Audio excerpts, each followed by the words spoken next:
Hey, Scrapbook friends, it's Nicole, and I'm here again with our Christmas in July series. I think we're on layout 7, and this is another one that is pretty simple, but hopefully you will have fun making it. This is one that you're going to be able to use up some of your scraps. If you've been following along with me throughout this series, then you probably have some scraps. I try to use up all the paper, but I have multiple packs of this Joy to the World open. I have no idea what I'm doing as far as positioning stuff. But this one has room for 14 photos. And so I use this for my Christmas morning pictures. I'm just going to show you this stack of photos. I have already made 2 double page layouts using these Christmas photos. And I still have some of these left. Now, a lot of these are duplicates. I have a bad habit of ordering all the pictures and then deciding what I'm going to do to scrapbook with them.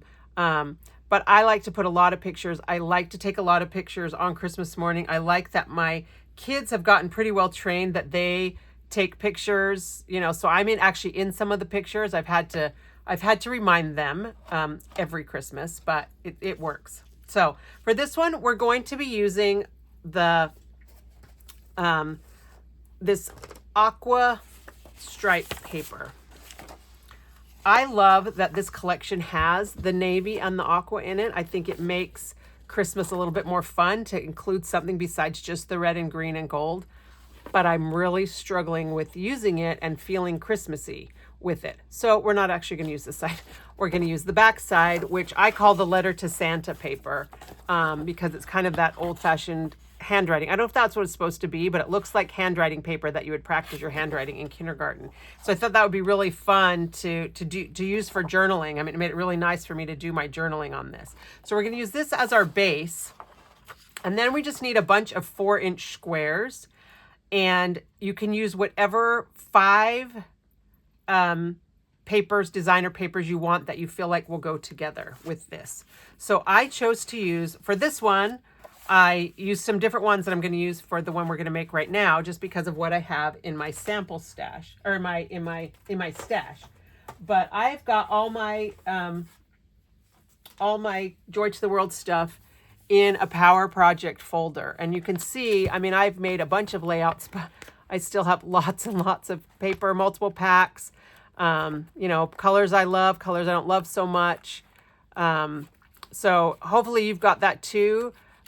If not, you might just have to choose which ones you want, and just know that if you're planning to do every one of these layouts, you are going to have to use multiple packs of paper. So for this one, I decided I'm going to use, I love this red holly berry. So I'm going to use the red holly berry, but I'm also going to use the red and green holly berry. And I'm going to use the little Christmas icons. I like using this one for this layout because all the colors are on here. You get the blue, the aqua, the gold, all of them together. I feel like this paper is important to use for this because it's going to tie them all together. And then I'm using one of the yellow ornaments and one piece of this green stripe. I think this was left over from the music notes and nativity border.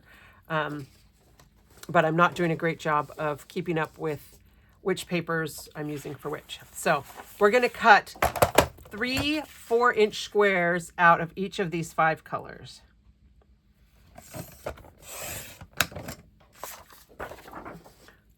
So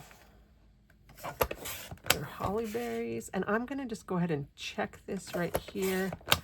When I made my sample, for some reason, look at that. My paper, well, I don't know if you can see that. My paper, I don't know if it's my cutting. This one's a little bit short, so I don't love that. I don't know what I'm doing wrong.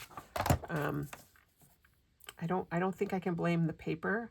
So I don't know, like, do you put your, do you cover the black line? Should I be putting it just shy of the line when I cut? I don't quite know how to make it exactly 4 inches. This time I'm going to put it just shy of the line. I do that when I use the recipe templates. I cut just outside the line. Maybe that's what I need to do. All right, so that's just outside the line, and yeah, that made it right on there. Okay, apparently it's user error. Paper does have a manufacturing tolerance. Even with today's high-tech computerized machines, they still you know, they still have a little bit of tolerance. I think they've told us it's as much as 1/8 of an inch. And so sometimes you'll notice that like the cardstock is a little bit bigger or smaller than you're expecting. And that's why. Okay. 4 inches. So apparently that's it. I need to be able to see the line. Let's see if that can change my scrapbooking life to have all my papers be exact. But we're going to be okay with this one because we're going to cover up the seams. And then this piece I think is already 4 inches wide. Yeah.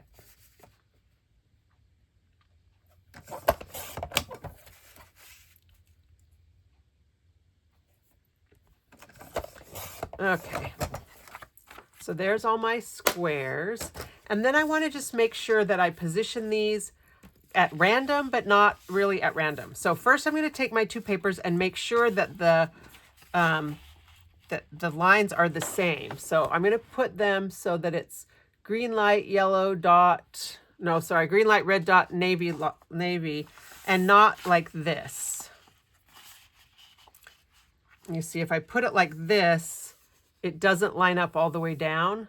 And I guess it doesn't really matter because you're not going to see it behind it, but I always like to, whenever I'm using lined paper, make sure that I have it both, you know, that it's facing both, the right direction for both pieces. And then I'm just going to, you could use this poinsettia. The problem with this poinsettia paper is that it's on the back of the red holly. I love the red holly, but you do have fronts and backs. So, you know, decide what you like. I'm sorry, poinsettias. I love the red holly. And so we're going to leave a double space here for a title, and then we're going to stagger our pieces. And I like to go through and put, you know, one at the top, one at the middle, one at the bottom. And with this one, I like the stripes to be vertical because these other stripes are horizontal. I felt like that was too matchy. And then these also have the direction of the ornaments.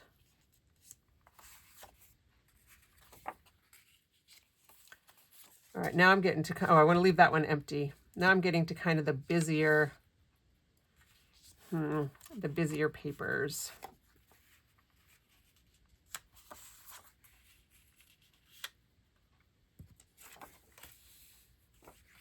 All right, I don't like that, having those two touching. Oh, look, and now I've really messed it up because I got these two right here together. I don't want that. I'll do this right here. I don't like those two together.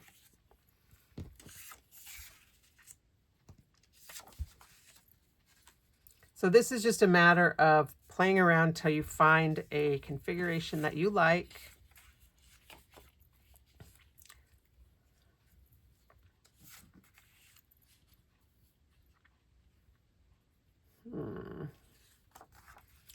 Is that all right? I don't know. I don't really like these.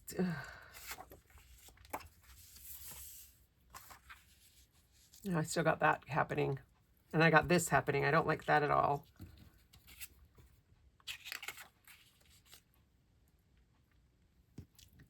I guess there's no way to avoid having some of them be little diagonal. All right, there, that feels a little bit more random. Although these two are touching. Oh well, that's how it's going to be. All right, now we're going to stick these down. I'm going to use regular adhesive. You can use Repo if you prefer. And just kind of try and line it up with the edges.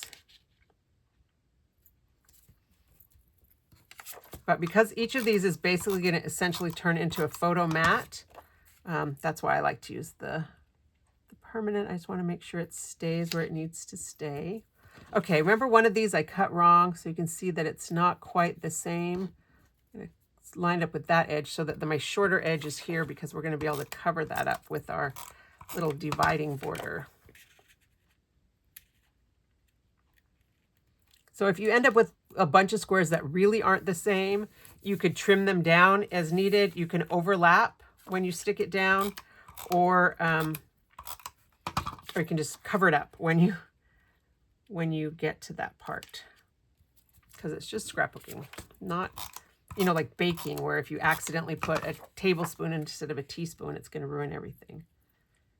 Just so you absolutely, if you prefer like this side, you could use that, you know, depending on maybe your Christmas Eve pajamas were navy blue gingham.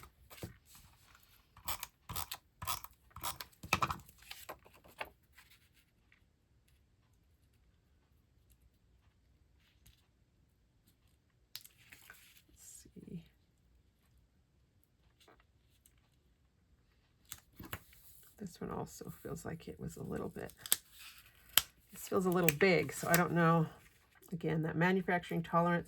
You can just have it go off the edge and trim it, but look, if I do it right there, it just overlaps it and all my lines are even, except for this one, and we're gonna fix that with we're gonna cover it up.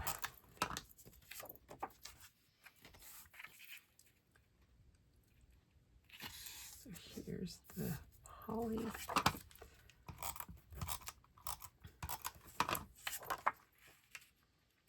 So when I first started creating this layout, I was thinking I was going to do some like contrasting circles. We were going to cut with the custom cutting system, but it turns out that I think that just having your picture cut in a circle is going to be plenty. So somebody said in a group I'm in recently, she says she doesn't like to cut her pictures into circles. I don't know if she doesn't like to cut them at all. She likes to keep them as 4x6, but she says she doesn't like to cut her pictures into shapes. So you do not have to cut your pictures into shapes. If you choose not to, that is totally fine. This layout gives you the option of circles or squares.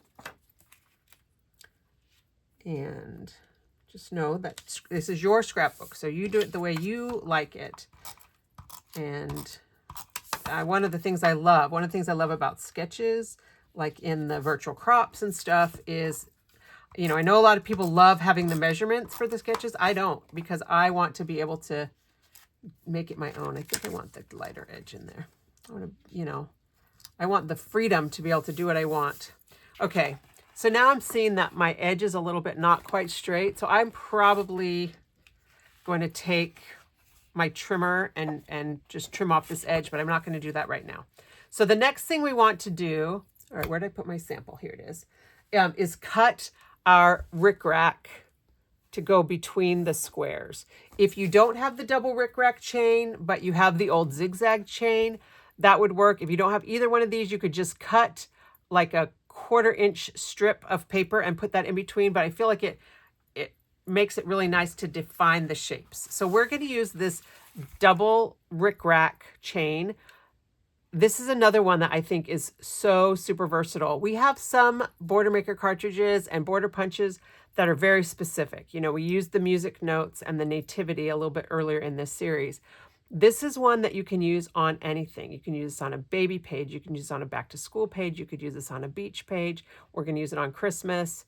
So if you're just building your collection, this is one I would definitely suggest you might want to add while it's still available. All right, and then we're going to use the bronze shimmer cardstock that I just had. All right, and we're going to punch. We need 1, 2, 3, 4, 5, 6, 7. I think 7 is how many that we need. 2, 3, 4, 5. Nope. 1, 2, 3, 4, 5, 6, 7, 8. Okay, so that's 4 punches because this one cuts 2 at a time. That's another thing I love about it.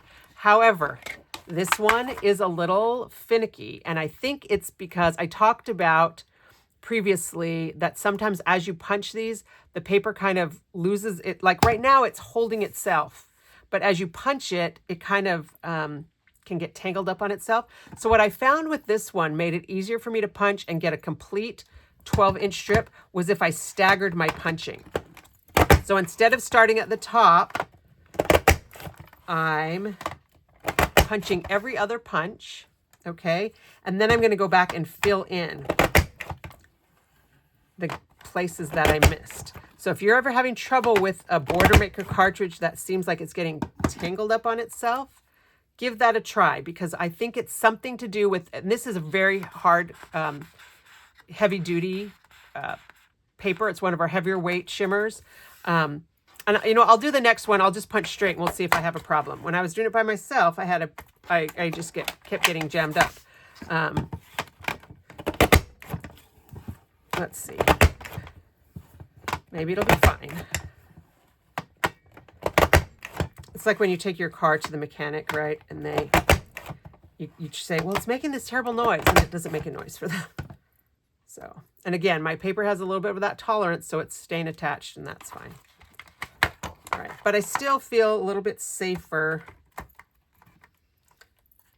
when I do the stagger punching. And that's the beauty of the border maker system, is that as long as you've got your pieces in there all the way, and you know, I do kind of push them together before I punch, then when you go to line it up,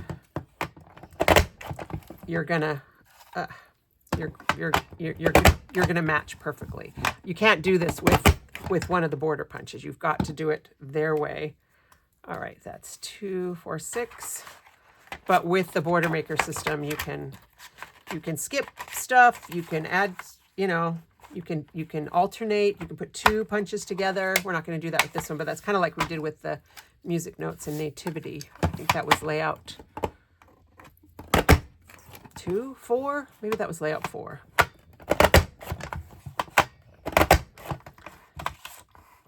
All right.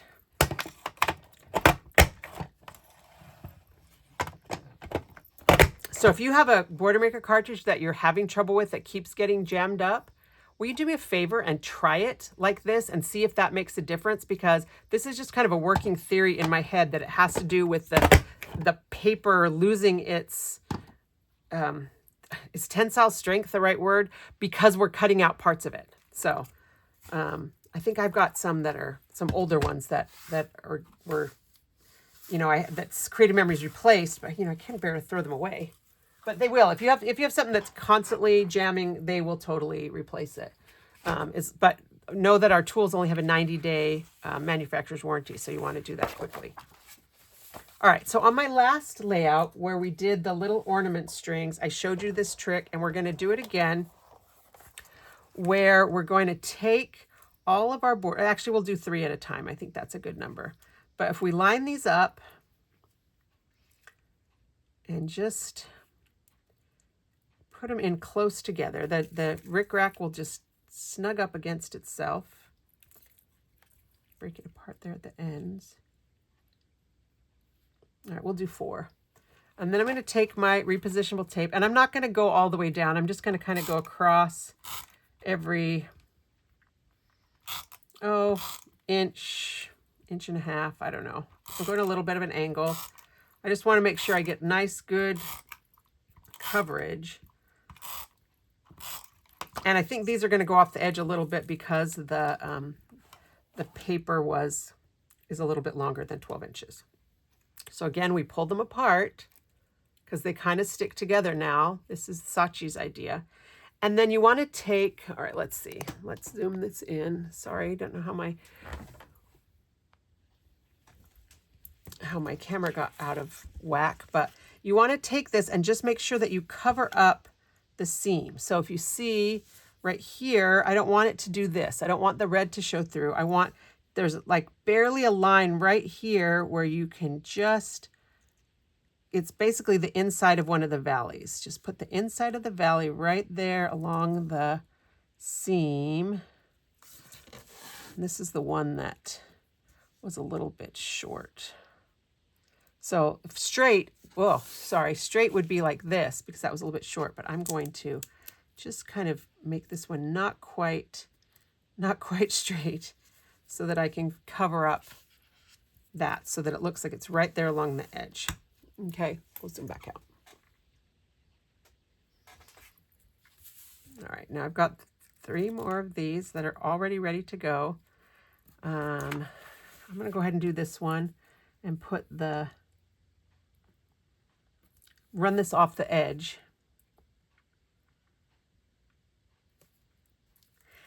And if you wanted to, I mean, you could possibly put, put something around the outside. I thought about doing that. I thought about even using some of the excess, one of these little jobbies and putting it around the outside and just piecing that around, but it seemed like a big pain. So I didn't do that. So we're just going to use the inside lines where they overlap each other. And just lining it up along that seam.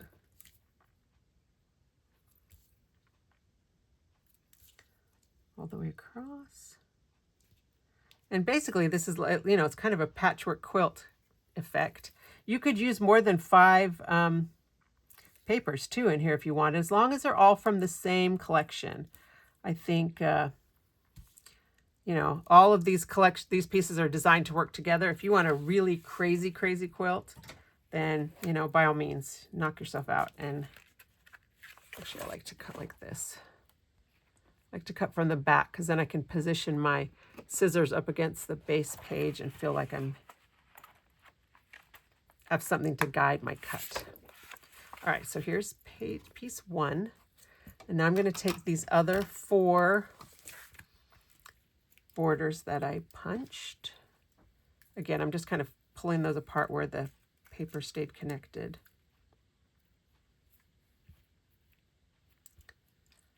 All right.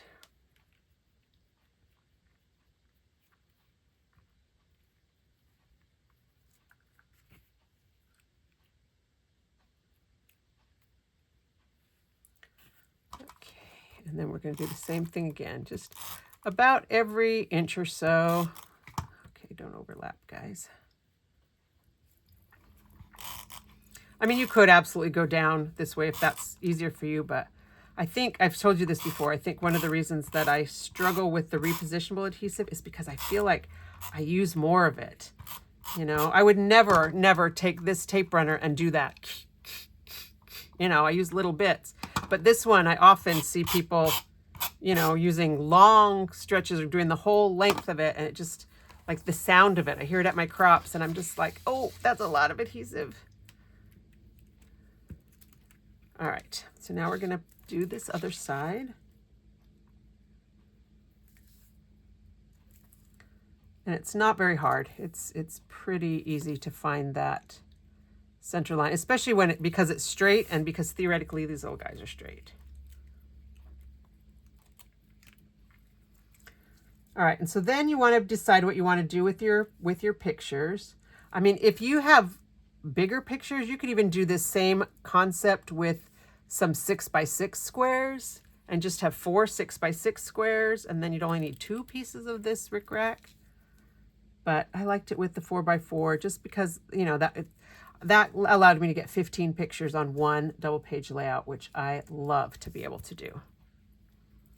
All right, so here's my last little rickrack divider. Isn't this cute? You guys, this series, this Christmas in July is making me happy. This Joy to the World collection is bringing me joy, I have to tell you. So I had a couple places where it did go off the edge. Just going to trim those off. Probably on all of them. Oh, that's what I'm going to have to trim with my trimmer a little bit. So I'll do that. You guys don't have to watch me do that. Okay, now you think about your pictures, or we could do the decorating. Let's do the decorating, although I like to decorate last. So what I found here is that because this is a 4-inch circle, or a 4-inch square, I wanted a circle that was about 3.5 inches to give me the right spacing. And what I found worked for me, and I actually wrote it down on a little piece of paper, and now here I did write it down. It's the large circle. Oops, those are my circles falling off my desk. The large circle with the inside blade with the red blade cuts you the right size circle to put in here. Or this was a 3.5 inch square. Let me double check that. 3.25 inch square. Okay, so let's see.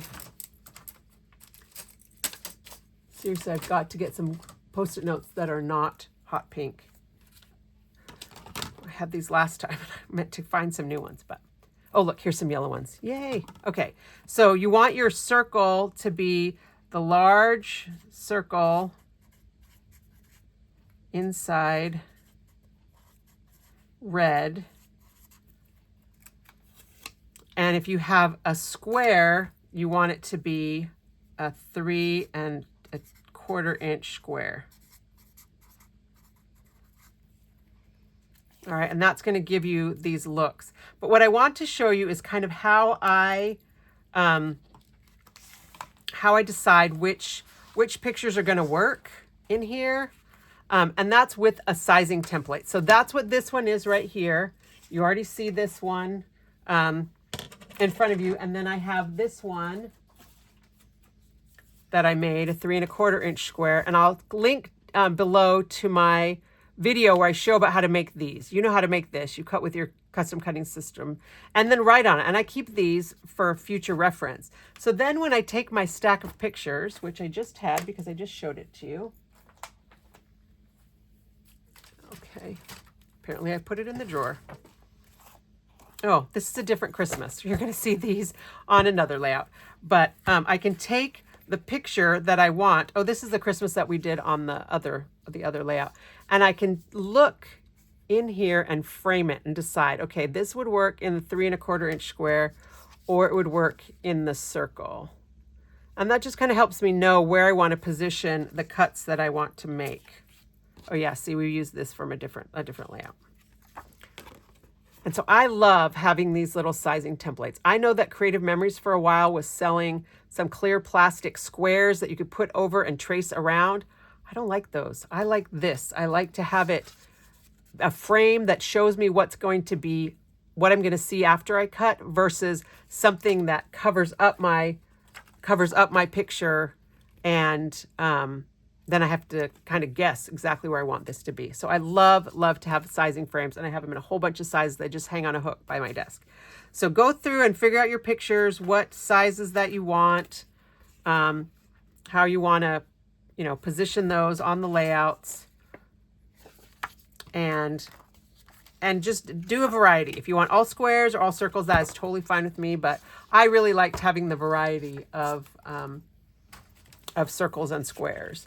And then I'm not going to finish this layout right here because I don't have another set of pictures to put on it, but I just took the presents from the sticker sheet, which is right here. So we used the Christmas tree last time, but now we have the presents. So I took the presents and put them here, and I took the Merry Christmas and I popped it up on foam squares.